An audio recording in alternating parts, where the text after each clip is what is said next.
Time now for Edmund O'Brien as Yours truly, Johnny Dollar.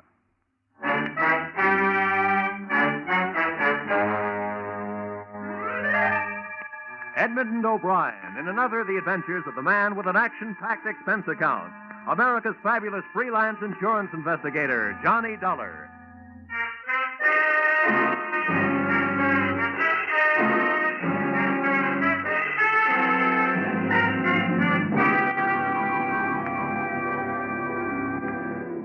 Expense account. Submitted by Special Investigator Johnny Dollar to Home Office, Intercontinental Marine Insurance Company, Hartford, Connecticut. The following is an accounting of my expenditures during my assignment aboard the SS Malay Trader, the ship with no port of call.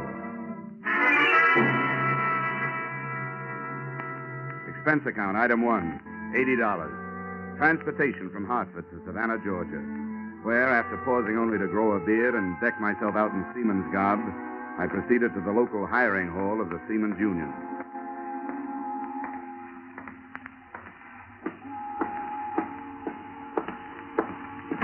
The Cape Lorenza, C2, sailors for the Panamanian line, bound for Rio de Janeiro, leaving tomorrow morning, 9 a.m. The call is for one baker, one galley boy, one carpenter, and 2 ABs.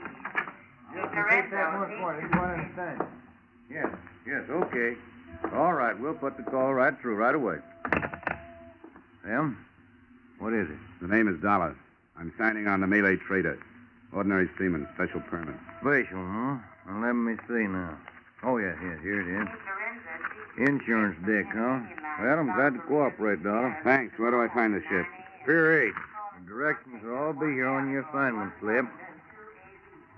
What's the beef? A hot cargo? Well, maybe. When I find out, you can read about it in the papers. Okay, so you're not talking. That's your business. Here's your slip.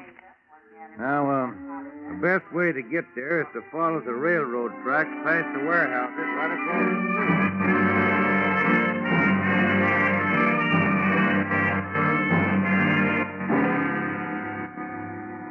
My new home, when I found her, looked neither pretentious, comfortable, or even seaworthy. She was a rusty old Liberty ship that probably had a war record, but hadn't had a coat of paint in months. Her winches, fore and aft, were busy feeding heavy rattan-covered bales into a gaping hold. Her decks were alive with longshoremen, and set against all that activity, a bulky gent wearing an officer's cap lolled on a stool near the head of the gangway, idling time with fingernails and a penknife. Yeah? What's your business? I'm signing on. Where do I find the chief officer? You found him. I'm all set. Let me see your slip.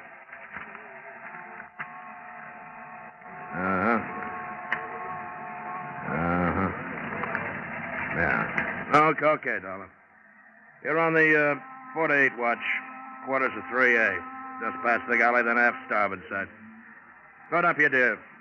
You can sign later. Right.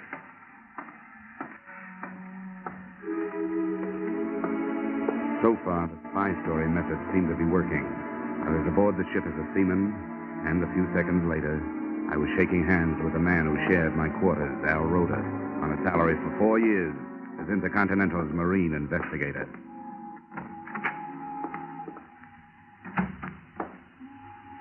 Johnny. Hi, Al. Hey, it's been a long time. How are you? I'm fine. It's good to be working a case with you again. Hey, is it all right to talk in here? Yeah, but let's keep it down. I've been on this tub since it left Singapore, and nobody's on to me yet. But play it cagey on deck. How much did they tell you in jolly old Hartford? Well, they gave me just the basic situation that Intercontinental insured a bunch of crude rubber from British Malays before the devaluation of the British pound sterling. Half that, I understand, burned in a warehouse in Singapore. I bet, to the tune of over 100,000 insurance bucks. I flew out there. Signs of arson, but no proof. I followed the other half of the crop here to Savannah. Hey, this company that owns it, Malay Traders, kind of an outfit, is it? They aren't angels. Been up against British customs a few times. Never nailed. They own their ships, and the branch here, headed by a Mr. Pila, imports basic commodities, like the rubber and minerals. Uh-huh. Well, the point is that since this crude was insured before the British pound dropped, they can bring in more loot destroying it than they can selling it. Yeah, I guess that totals. And I take it the policy covers until they do sell, huh? That's it. I thought we were getting rid of it here. They packed it away in their warehouse, but then 3 days ago they started loading it aboard again. That's why you were sent down. What's the matter, Al? Don't you think the company trusts you? I guess they figure I need help. And they're right. Where do you think we're bound, Johnny? Well, my paper's at Corpus Christi. The scuttlebutt is that Corpus is just a stop. That we clear there for Mexico, Veracruz, where arson investigation isn't what it could be. After that operation in Singapore, what else would they Hold be... it. Hold it. Hello. You in there? Yeah? All staff. Ship's articles are in the company office, corner of the warehouse. Go ashore and sign them. Yeah, okay, right away. Sir? Nice try, sailor. Oh, and if you'll take a word of fatherly advice... Well, practically anything you say. Go ahead. That girl in the office, the Malayan half-caste, she's the boss's daughter. My. My. Is that for appreciation, or is it her name? Both. But save your dreams. The chief, our friend Halstaff, is as possessive as he's big. And you know something? I don't blame him.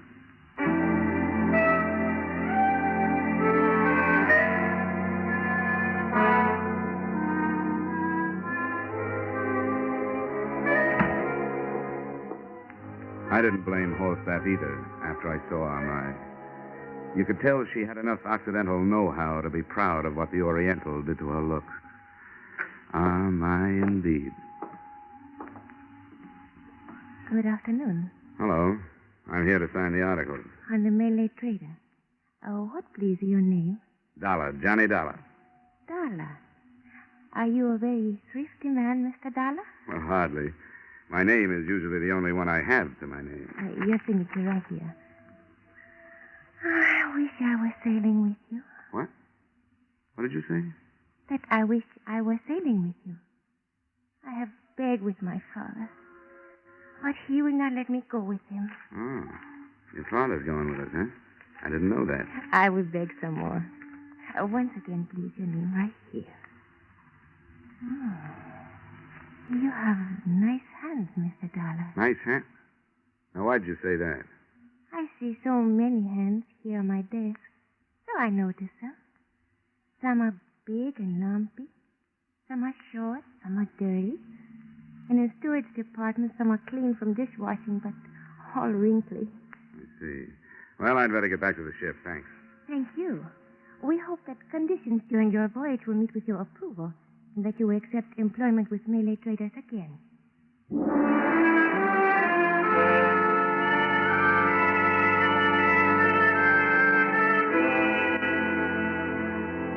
And with those memorized words ringing in my ear, I thanked the luscious Amai again and proceeded shipward to take up my duties as a very ordinary seaman. I hoped that her interest in my landlubber hands really stemmed from her unusual hobby and not from suspicion. And I wondered why Mr. Peeler, her father, and the local head of the suspect company had decided to go with us.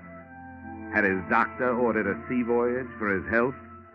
Or did he want to enjoy in person the odor of burning rubber?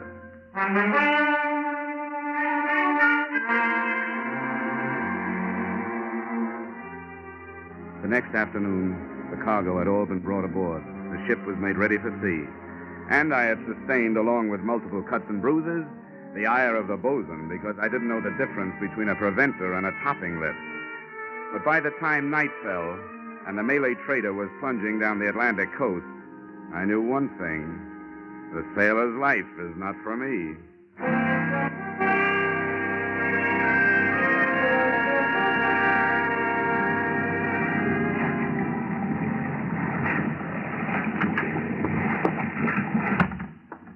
How'd you make out, Al?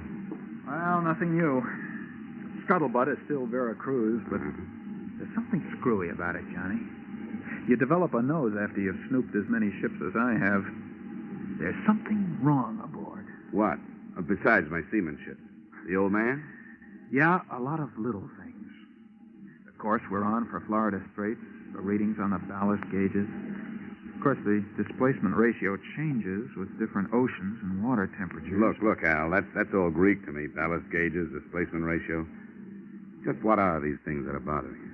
Well, I don't know. Just vague things that... Look, come out on the foredeck with me, will you? Yeah, sure. It's probably just this overactive nose of mine, but...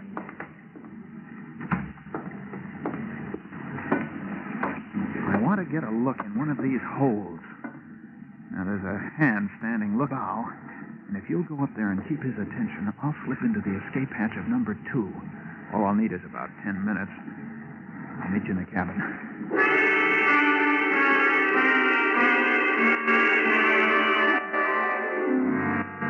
I made small talk with the lookout for 10 minutes, then started back towards the cabin. Suddenly, I heard a scuffle behind me. Hey, Al, is that you? Then I heard someone running, and I started after the disappearing figure. But I didn't get very far. I stumbled over Al Roda's body by the open hatch, and there was a stab wound in the back of his neck, just at the top of the spine. It was small enough to have been left there by a penknife. I didn't report to the chief's mate or the captain. I went over both their heads, and I pounded on the door of the owner, Mr. Peeler. Mr. Peeler? Yes. One moment. What is this? What does this mean? There's been a killing down on deck. What do you say? Killing? My watchmate, Al Roda. But this I will not believe. The captain or Mr. Holstaff, where are they? Why do you come to me? Because I think a request from you is in order. I think Sparks ought to radio the Coast Guard. The sooner the better. But a killing on my ship. To believe this from you. No, I do not. What is that? Man overboard, Mr. Peeler. A murder has just been turned into an accident.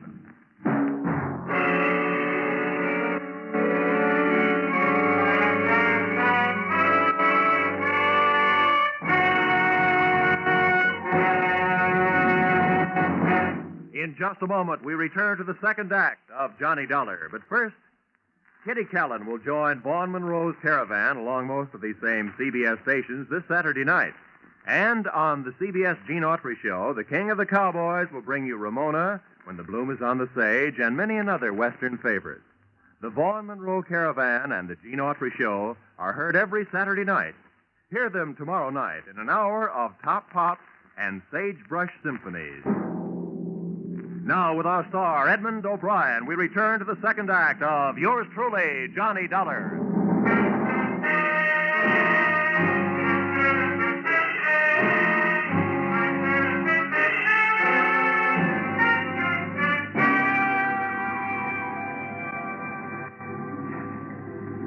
Mr. Horstaff. Mr. Horstaff. You please come here, Mr. Horstaff. Yes, sir. Mr. Horstaff, there has been trouble? Yes, sir. One of the crew fell overboard, sir. Then talk with this young man. He speaks of killing. Killing? No, it's you, Dollar. What's this guff about killing? Al Roda. He was stabbed in the back of the neck with a small knife. This man is either drunk or crazy, Mr. Peeler. Yes, most certainly. I just stepped out on deck to check the running lights before I turned in. Saw the man leaning over the rail. He was sick. The ship rolled and he went over. Have it your way. I guess that was a life jacket I stumbled over, huh? What are you doing about the man overboard? I'll thank you to remember your place on this ship. I do, but I also remember Al Roda. Doing what's prescribed by maritime law, I'm changing my course to circle and search the area. Yeah, how about the Coast Guard? I'll be notified in due time. I'll either go to your quarters or get forward with the rest of the crew and look for this guy you're so worried about. Where are you going? The radio room. Even I know the Coast Guard gets first bid. You listen to me, Dollar. I'll have you up before a commission board and you'll never ship again if you don't obey my order. Hey, the boilers. You better get to your lifeboat station, Mr. Peeler.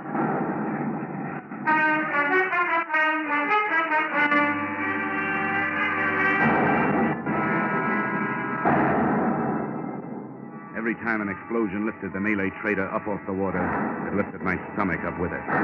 My heart must have been pounding, too, because I felt it high in my throat. And feeling that big seagoing box of steel plates and bolts shuddering under my feet, painted sweat on my forehead, and big, sticky splashes of real fear on my soul. This would be getting dead the hard way.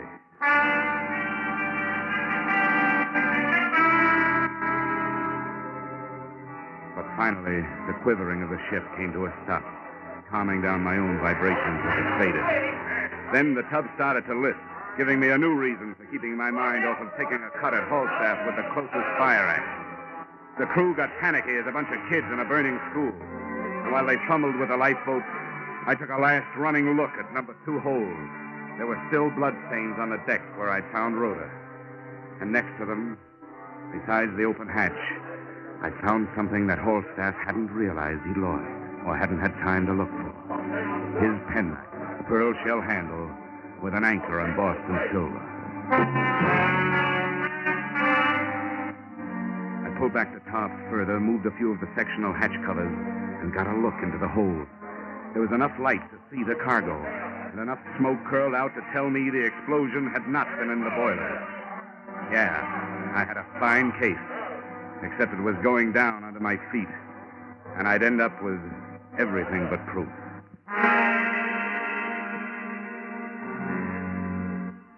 It was shortly after dawn when the Malay trader finally settled by the bow and went into a final plunge. Everybody in the lifeboat turned and watched her go.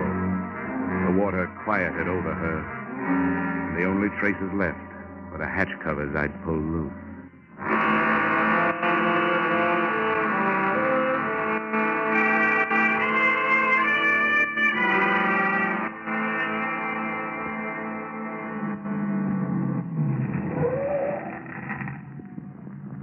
This is the place, mister. Yeah, this is it. That'll be, 280. Yeah, here you are. Keep it. Oh, thanks.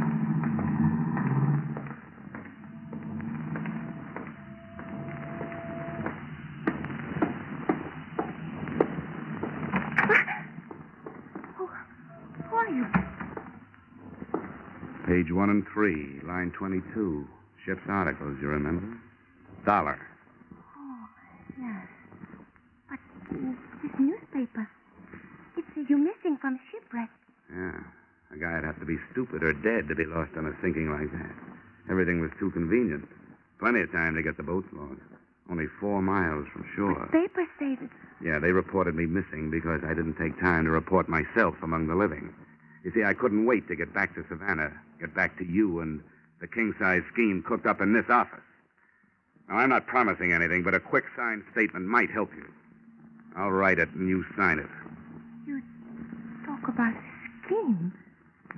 What statement is this? Oh, come on, stop it. Look, use the old sex pitch. Try to sell me that it'll be worth my while, but don't try to sell me innocent. Mr. Darling, you think I know about something. Please, tell me what it is. Look, if you're bluffing, you can quit. I know that explosion on the ship was staged. Now, the next step is to try to collect the insurance on the rubber that was lost. And that's the step I'm supposed to start. Here. Here's my ID. I'm very sorry. I not understand. You are a police? Yeah, in a way. In a way, I'm the police. And the real ones aren't far behind me. And you do not lie to me. Look, I wouldn't have any reason to. If this is true, I knew nothing about it. I, too, do not lie. Well, why'd you think your father was taking this trip? I did not question. Neil told me he had a business in Corpus Christi. Well, then Halstaff lied to you. The newspapers will tell you why your father took the trip. Here, look at this. Importer and fleet owner narrowly escapes death in explosion aboard his own ship. Now, who'd think of scuttling with the aged owner taking the risk himself, huh? Darling, it's very difficult when in a few minutes 2 men you love become suddenly criminals. I am only daughter. I not question my father. If he did this thing, he did it with reason. Now, what would you have me to do? Oh. First, stop looking at me as if I started it all. I'm sorry.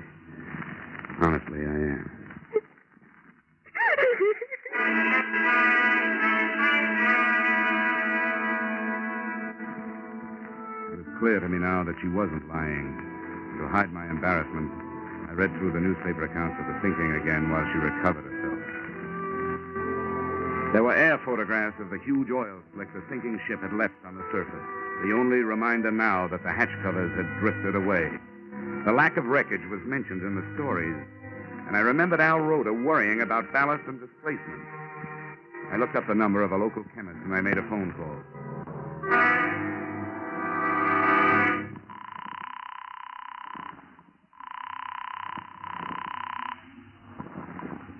Hello? Listen, Doc, this may sound like a silly question, but it could be important. Does crude rubber float? Crude rubber? Do you mean perhaps latex? Yeah, whatever you call it. The way it comes into the country, wrapped in rattan, will it float? Oh, specific gravity. Wait, I think. It decreases as the temperature rises. You see, normally specific gravity is a little less than that of water. Yeah. It would float. Yeah, it floats. In the hold of a sunken ship, with a hatch partly open, it would force its way out and come to the surface? Yeah, it floats. Yeah, but it didn't. Thanks. Am I? Yes. How many warehouses does Malay Traders have here in Savannah? Only the two. Here on the waterfront, huh?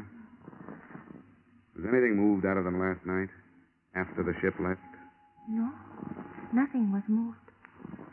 Mr. Dollar, what does this mean? Am I want you to wait here in the office for your father. When he comes, I want you to tell him that I'll be waiting for him in one of the warehouses and that I know the truth.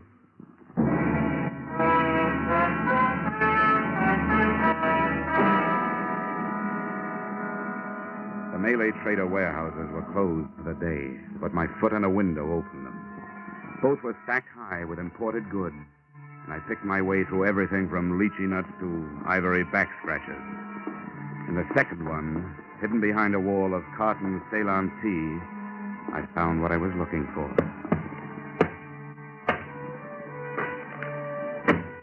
They were unlabeled wood crates. I opened one, and the resilient mass inside was crude rubber, still on dry land and still insured. All right, Dollar, hold it. Hold what, Holstaff? There's nothing left to hold. What do you mean by that? That for me, everything is finished, wound up. Time for the law. Unless you can make another switch with that rubber before they get here.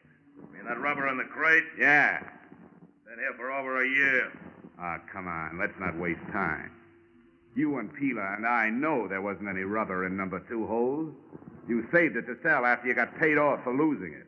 But I'll let the experts prove it. What expert? Oh, they got all kinds.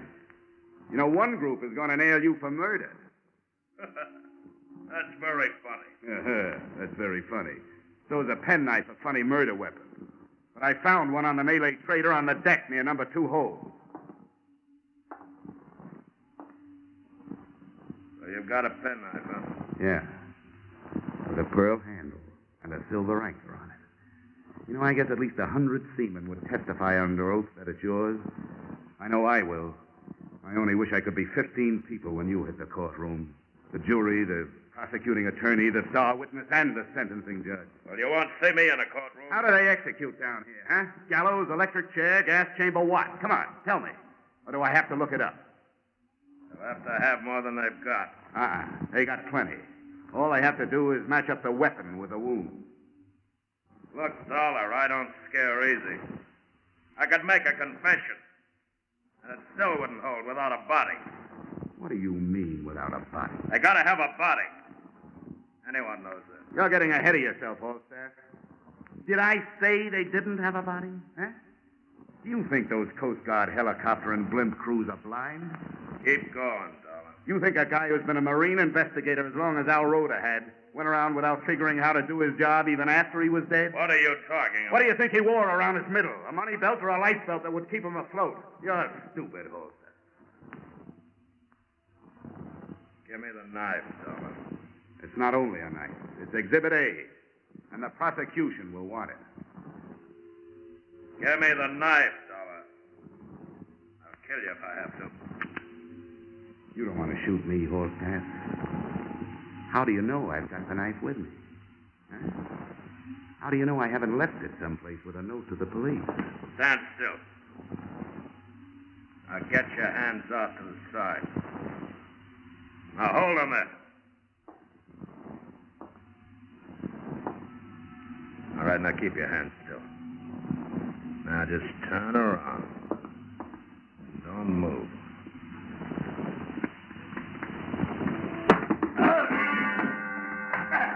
It wasn't time for Queensbury rules. He was close to me, and I used my feet. The first one landed on his shin, and the same movement, I fell forward on my hands and kicked out with both feet.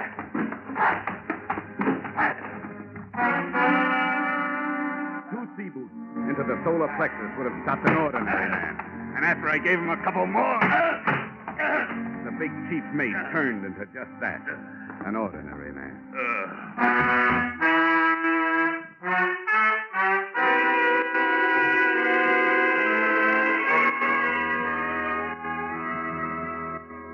I turned Falstaff over to the police along with the murder weapon and the results of my bluff. They took it from there to a confession. Mr. Peeler was cleared of responsibility for Al Roda's murder, but is now being held on conspiracy to defraud. I hope since the policy on the remaining cargo of rubber can now be canceled, Intercontinental is minimizing the monetary loss in Singapore. To you, the loss is a little more than $100,000 and an operative. I have lost a friend.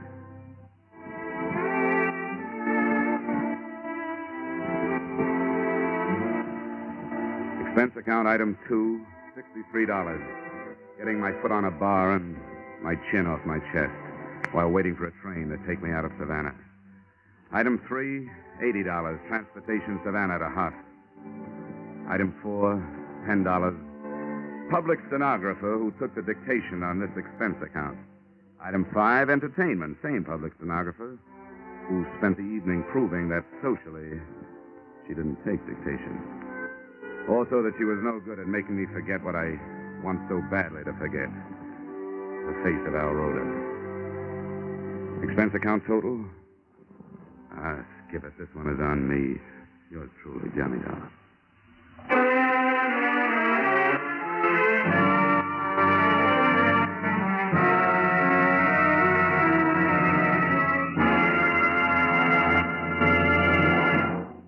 Yours truly, Johnny Dollar, stars Edmund O'Brien in the title role and is written by Paul Dudley and Gil Dowd, with music by Leith Stevens.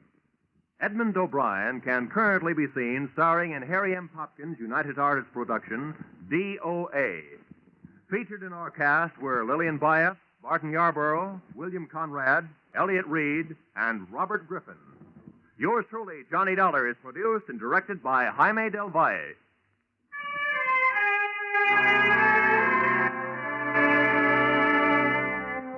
Join us again next week when Edmund O'Brien returns in another adventure of... Yours truly, Johnny Dollar.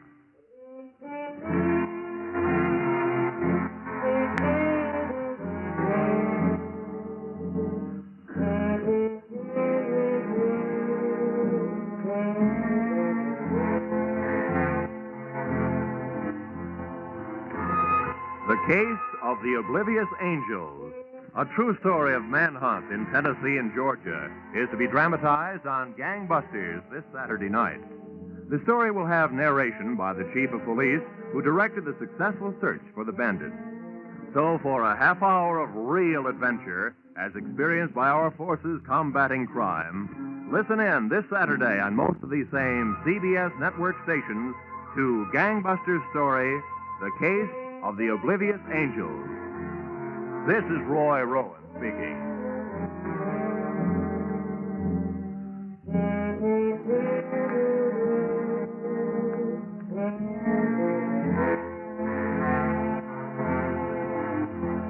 This is CBS, where yours truly, Johnny Dollar, meets adventure every Friday night. The Columbia Broadcasting System.